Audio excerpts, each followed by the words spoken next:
Next question. Erica came to ruin this party. She accused Malia and her family of being selfish people. So why does she care if she gets invited or not to the family functions? Erica needs professional help. Yeah, this is kind of similar to what we talked about in the second question. Yes, of course, she does need professional help. She needs about a panel of 5 therapists, one on each side of her, all holding Bibles and sage and, all kinds of crosses and different things. A little shock therapy. Right. So she need to get chained up and get some of that work that Frank got in that warehouse. We're going to try a few things on Erica because we don't know which one's going to work. But yeah, she's we see this a lot with children that were raised like her. They're just so broken and hurt, and that's all they seem to be able to spew out until they learn another way. But they have to be able to take a step back and say, I want to change. I want to be different. So this is who she's going to be until she gets enough beat downs to be like, okay, I won't get beat up no more. Let me change. Let me do better. But that's not happening anytime soon. So keep praying for Sister Erica. Sister Erica. Lord Jesus. No. She ain't in the church yet. She need to get there. She ain't no sister yet. Sorry. She gonna marry a bishop. Watch. It just be hell on wheels in that church. This, oh my Lord. Okay. Okay, Erica needs she does need professional help. We all know that she has traumas that she clearly hasn't dealt with. This whole taking it out on the family. Because she seemed to be cool with her homegirl. She ain't like, throwing shade at her or whatever. She wants to get around her family and act up. And, I don't know if it's for attention or what it is, but that was her main goal. I said earlier, she wasn't even invited. And when Papa invited her, that gave her a green light. She came there for the sole purpose of ruining the dinner. She didn't even bother to come to the graduation. She's like, no, I'm gonna wait till everybody's good, comfortable eating. I could blame it on alcohol. I could blame it on whatever. And yeah, I don't know why. I don't even think she really cares that she's not invited. It's just another opportunity to mess up stuff in the family. She's like, oh wait. She's a terrorist.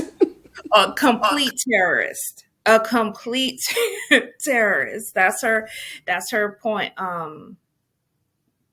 Gosh, she's just, people go through traumas, but I just don't understand the whole how that turns you into this crazed, I don't know. It's like she's acting out for attention, but then I don't know, something just went wrong in her brain. She definitely, she needs help. Not just therapy, but like medication and a couple other things. This beat down was probably the beginning of that help she needed. Because like Karina said earlier, she's used to getting away with, acting up. People give her so much grace because of what she's been through. And, people don't like her, but they're not saying anything. And then Papa just, accepting her with open arms and just, come on, baby. Like I said last time, like, no, I talk to everybody. They want you there, you're invited. Come on. Papa ain't no good either for that mess. But yeah, I don't know if she really cares about being invited to family functions. She may want, a bond with her family, but she needs to get help first before she, because right now they already know if Erica's in the building, everything's going to go wrong. Something's going to happen. Yeah, mess is going down. So if she really wants to be a part of her family, she needs to get help and to say a lot of Hail Marys and a lot of apologies. Because that child is, child.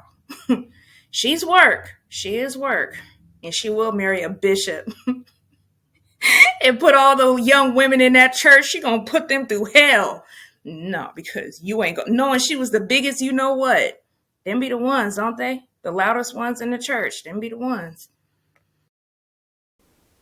Girl, she gonna be first lady. She gonna be up there with that big old hat on.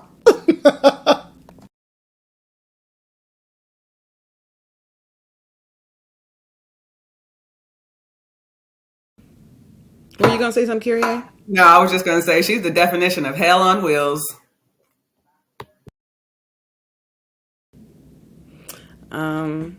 Why does she want to be invited to places? She's clearly not mature or thinking. It kind of reminds me of me and Kyrie were having a conversation. I think it was Kyrie. I don't know at this point. It might have been Alicia. Yeah, I don't know. I just don't remember who I was talking to. I'm like, who was I talking to?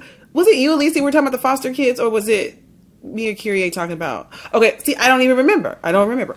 Okay, so some of you don't know, but when I was younger, my mom, she took care of foster kids, and then my mom's cousin, she also had some foster kids as well. And I'm talking about, we were always just taught, everybody's your family. So if that's Donna's kids, then those are your cousins. So when my mom started taking care of foster kids, and it's like, okay, those are your brothers, those are your sisters, right? Baby, I learned, because those kids have been through such abuse, there ain't no trying to be family with some people. They would literally show up to events and they would just show out for no reason. Everything would have been fine, be in the car on your way somewhere, everybody's fine. And then they would get to a restaurant and nobody loves me, and it would be like, we were just fine in the car and now you want to turn up at Applebee's. It was always something. And I just didn't understand that, honey, a physical altercation broke out. Yes. And I was involved. We would just like, we would have family time, we would have dinner and stuff. And there was always a problem. It would be like some of these kids, especially like the older ones, like the little ones, no, but a lot of the older ones, they were so badly hurt. People had mistreated them so badly. And so they couldn't just sit in rooms. I noticed, like, maybe not all of them, because I don't think all foster kids behave this way. But I think some of the people that we had, who lived with us, they had been abused and hurt for so long that the spotlight always had to be on them, even when it was negative. Even if it was negativity, I don't care, as long as people are talking and addressing me. And it wasn't just like talking and addressing them.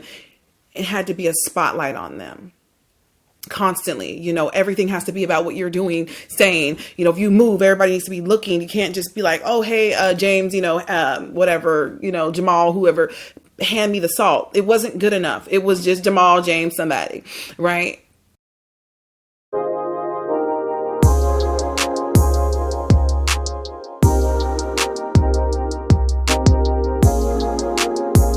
I remember one time this girl, she was at our house and she wanted my older sister's attention so bad. My sister had her previously. She lived with my sister. My sister did foster care for about a year. And it did, yeah, girl. Mm-hmm. So it didn't work out. So they were like, asked my mom, hey, Miss Scott, do you think that you could take this girl? And my mom's like, yeah, I can take her. But the girl was like, I really want to live with Coretta. No offense to you guys. And I'm like, none taken. She was like, I really like Coretta. I think she's a good mom. She was like, but I hate her husband. And I'm like, everybody hated her husband. Like, that was just what it was. Coretta had her husband sucked. Like, he just was, And so none of the foster kids liked him. But so that's one of the reasons why she had to leave. And so she was trying to explain to my sister, like, you're a great mom and you're built for this, right? But your husband is the problem. He literally causes problems with everybody. He's disrespectful to you in public, in front of people. It was a big mess. It was a big mess. So my sister was like, I'm not going to leave my husband, to have foster kids. Like, me and my husband, we're going to work through that, whatever. So the girl had a butter knife in her hand. And nobody noticed that this chick had a butter knife and a lighter.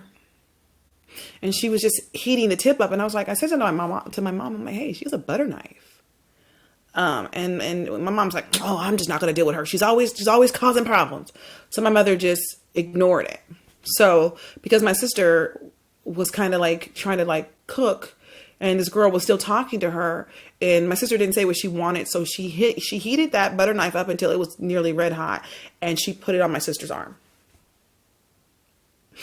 And then she looked at my sister and said, this is because you won't let me live with you. And she was like, this is the type of stuff that some of these kids would do. You know, that if you didn't give them the attention that they wanted, they would figure out ways to hurt you. Now, if you're trying to get into my house and live with me, why would you think assaulting me would make me like, you know what? After my shoulder heals right here, I would love to have you in my home. So, you know me, because I'm always gonna be that defender, which I've defended too many people who should have defended themselves. Truly, because my sister should have defended herself. She should have slapped that girl, but my sister wouldn't. So I got up and I didn't say nothing. I just walked over like I was Rambo. And I grabbed this girl by her hair. Me and her were the same age. We were both like 15. But I just grabbed her by the back of her head and I slammed her face against the counter and I just went to work. I just went to town all over that body. Like she got stomped out. And I just was like, she's like, I'm calling the cops. And I'm like, you literally just assaulted my sister. You know, and are you going to call the cops? I got this. But yeah, I gave her them ones and them twos. But that was like stuff that we always dealt with. Like they would want attention and they would break the phone. Like one boy, he would take the home telephone and I wanted to see what the inside of it looked like. And he had all the wires and stuff out. Like the phone is broken. They would just do things. And it's like, I never could understand. You say you want to be a part of somebody's family, but you go out of your way to do things that you know is going to make you an outcast. So I was really shocked. So I feel like Erica displays a lot of those same qualities and those same behaviors. She wants to be wanted, but at the same time, she wants to hurt people. You can't want to be around people, but it's like, but I enjoy hurting people at the same time, but I don't want you to make me stop hurting you. I like this action. I like making you feel this way, you know? So Erica to me constantly resorts back to that broken child, doing those things that we witnessed that those kids would do. And I used to just be like, why do we have to keep doing this? So my mom realized, I think after a year and a half, 2 years, it just wasn't for her. You know, she was like, it's not for me. And so she got up out the game, rightfully so, because, you know, at this point, a lot of those kids they've been through a lot of stuff and they were teenagers. They had been through a lot of hurt and they were getting ready to age out. And I feel like they had a lot of anxieties about aging out and then not knowing what to do because they didn't have a support system. But my mom would always try to explain to them, like, I'm not going to just throw you out on the street because you age out. You know, stay here, go to school, do what you're supposed to be doing, and you'll always have a home with me. But they did not believe it. They were just like, no, I can't. I mean, it was like they couldn't even allow themselves to even have that hope in their heart. They couldn't even allow, you know what, let me just take her at her word and we'll see what happens. They just were like a tornado and they would just tear up stuff. And Erica reminds me so much of those kids who were so deeply broken and hurt. They just, nope, I don't even want you to be nice to me. It was like, if you try to be nice to me, it's like, they thought that there was something that you were trying to do to them. It was just it was a real constant battle. And it's definitely not for everybody. It's not. There's a lot of people out here who need love, but some of these foster homes don't actually help. They actually make these kids' lives worse because a lot of those parents are very abusive as well. And so these kids like learn that like, oh, these foster parents who said that they loved me and that they were going to work with me, they just like got rid of me because it got too tough. So Erica definitely is giving me those types of vibes. You know, it almost makes me think, is it them doing these things to kind of have a sense of control over their lives, you know, because they're steering the narrative. If I go ahead and blow this up now, you know, then I know why it happened. Then, you know, me inevitably having to get kicked out of here anyway, someplace else where nobody wants me again, you know, it gives them a sense of control, you know. And I know for me, so true. You know, I was adopted at the age of 5, you know, but still being in that environment where this is not my birth family, you know, it's still a lot of pressure of performing, you know, to be able to be valued enough to be able to stay in this family, you know, because children grow up that are displaced from their family with the sense of, well, if I wasn't good enough for my own parents, why would anybody else keep me? You know, and I lived with that for so long, you know, and I was just trying to be good enough just so I could stay, you know, I didn't want to get sent back and have to find another family again. So, you know, Erica probably does have a lot of that, you know, trying to control the narrative because she knows it's going to happen. Somebody's going to have a problem with her, you know, whatever, you know, so she's just in this perpetual cycle of, I'm just going to cut up. I'm going to control this now. So. That's a great point. And I never even thought about it like that. You know, they control the narrative. whether it's toxic, whether it's violence, whatever it is, I get to control this. And there was a control issue. Like I said, things are getting broken on purpose. You know, okay, I broke the phones and nobody can use that. That's a form of control too. Now you got to go out and buy a new phone because the phone is, you know, is in parts. You know, back in the day before people started using cell phones to wake themselves up, you know, as their alarm, people had alarm clock radios. And my brother came home one day and his alarm clock radio had been dismantled. I mean, they were always just doing things. And it's like, you know, you're going to get this negative reaction, but it's like, I get to control who I get to, you know, it's almost like a puppet master where I'm the one doing something to you. So then now I get to see what you can do. And they would just like target random people. Like, girl, I remember somebody went into my closet and took some of my clothes, and Alicia knew I didn't play about my clothes, damaged my clothes, talked smart about it. A fight broke out in the bathroom. We was all in the tub. Yeah. I was like, oh yeah, baby. I took her to the tub. No, I think I remember. Oh yeah. Yeah. That you walked into the tub after you whooped her up. Mm-hmm. She was talking so tough to me, and I was like, I had a brand new pair of shoes that they were like those little wooden candy, like platform heels. Baby, I spent $30 on them shoes. And that may not be a lot, but that was a lot in like 2003, 2004, you know, $30 for a pair of shoes. I had like little rhinestones, baby. You know, baby, she took my shoes and she must have like kicked the cement wall because the wood was all like dented up. Brand new shoes that had never been worn. Didn't ask me. Went into my closet, took a shirt, but it was brand new shirt. I always had like a lot of brand new clothes that I just didn't wear because I didn't have nowhere to go. I had to stop shopping because I have that spirit on me now where a ton of clothes upstairs that I don't wear and it's just been brand new, but I don't go nowhere. So that's my problem.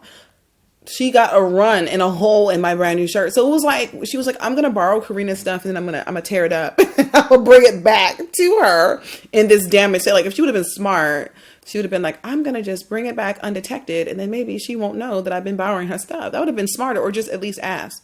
Girl tore up my stuff, talked really big trash, like she was going to do something. And I forced her to back it up and she couldn't back it up.